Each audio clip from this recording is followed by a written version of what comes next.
The symbolism of Saturn is exactly opposite from the symbolism of Jupiter.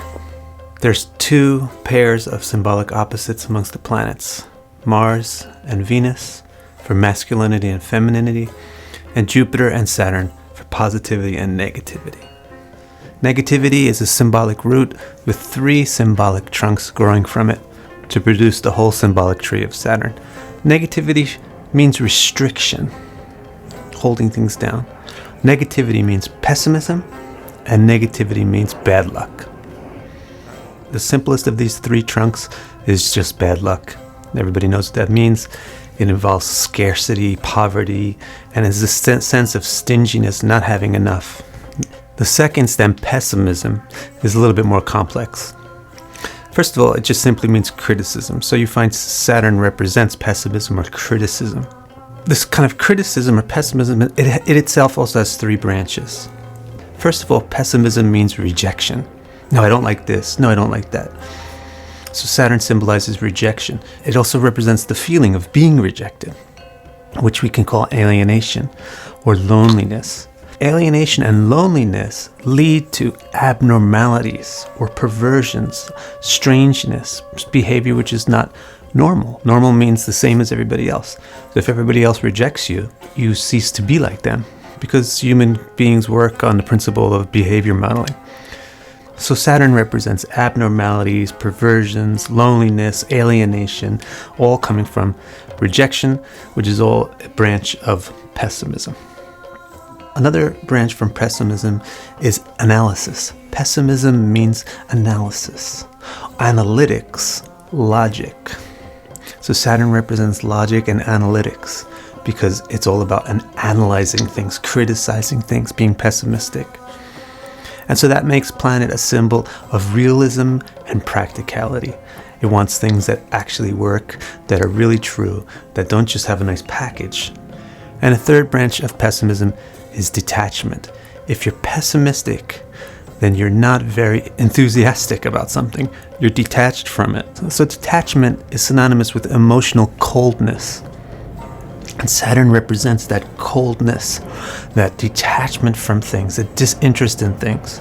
And this also is the reason why Saturn comes to represent stubbornness or tenacity in a good sense. Look, I don't care. Kind of feeling like, you want me to do something different, but I don't care. That kind of stubbornness.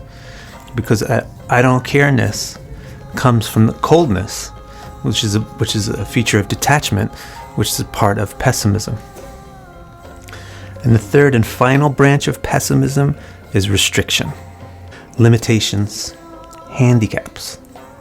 So Saturn is a symbol of handicaps and limitations because it's the symbol of restriction. So if you're limited or handicapped, then you become subordinate to the norm.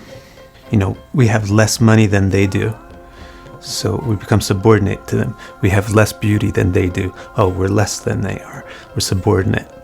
We have less power than they do, so we're subordinate. So Saturn is all about the subordinate class. And the subordinate class generally gets exploited or used by the superior class, and they become servants.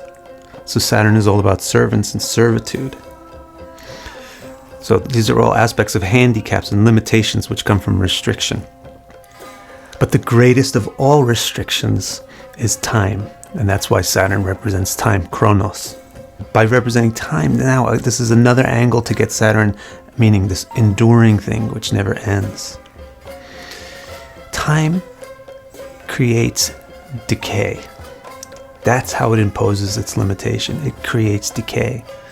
And decay leads to 3 things. It creates disease or any kind of a weakness.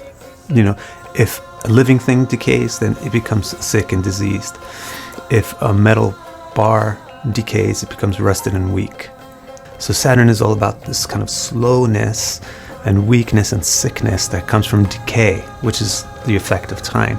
Time's decay also causes old age, which you could say is another kind of a weakness. And old age ultimately leads to death. So Saturn represents death. Death is the ultimate restriction. Restriction is a main branch of negativity.